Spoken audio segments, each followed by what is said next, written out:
Everyone has moments in life where they are sad. This is so sad. So I thought it was important to talk about sadness, but also recreate sadness from the movie Inside Out with the new game Inzoi that is going to be coming out soon. The demo was released, but I only had a limited time, so I was like, okay, I want to recreate some characters, but I want to make sure I pick some characters that are really impactful, and I thought sadness was one of them. So this is going to be like a little mini therapy session. I don't know. So grab a snack, get comfortable, let's talk.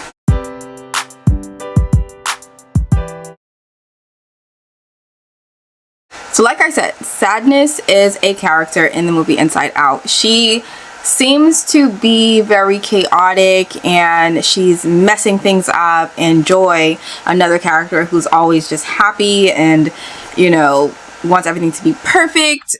It seems like Sadness is getting in her way of achieving her goal of making Riley, who is the character that they're controlling, happy. Like, so she doesn't want Riley to be sad. She wants her to be happy. She wants her to be, you know, like going along with everything with this move and these big changes.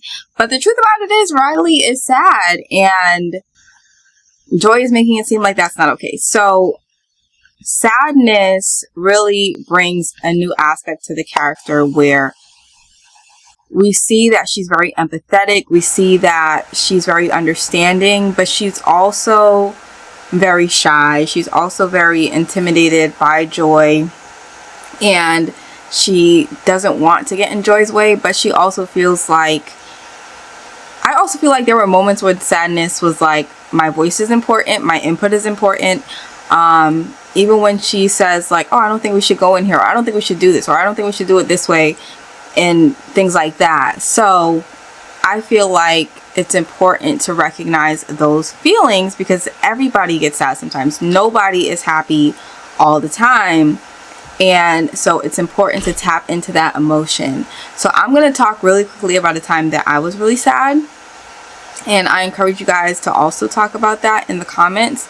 But this is a little trigger warning for anyone who's dealt with infertility issues, because there was a time in my life where I thought I could not have any more kids. At this time, I had just gotten married. I only had one son, and he was about 5 years old.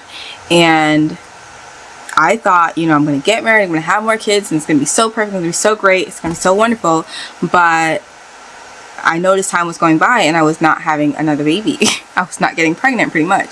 So that was a really hard time for me. I was like, I went through different episodes of like, what is happening? Like, is it my body? Is God punishing me? Is, you know, something wrong? Like all these different things. And that was a really, really hard time for me. And I was really sad. And that was a time where it was like, okay, maybe I should do, not necessarily therapy. I joined a prayer group for women that were struggling with things like this.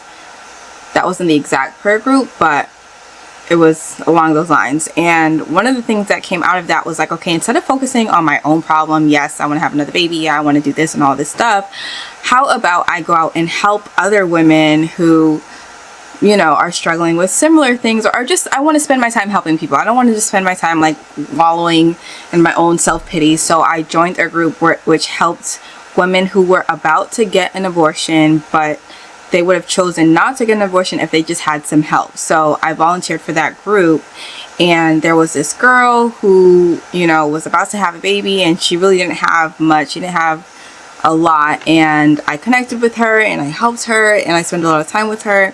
She had the baby, and then I helped her even after she had the baby, and it was just like a really empowering time in my life where I was like, okay, I took this sadness that I had, I took this pain that I had, and instead of focusing on that, I turned it into something positive by helping somebody else. Obviously, you guys know the story. Eventually, I did go on to have my own kids, more kids. Pretty much, I had 2 back to back.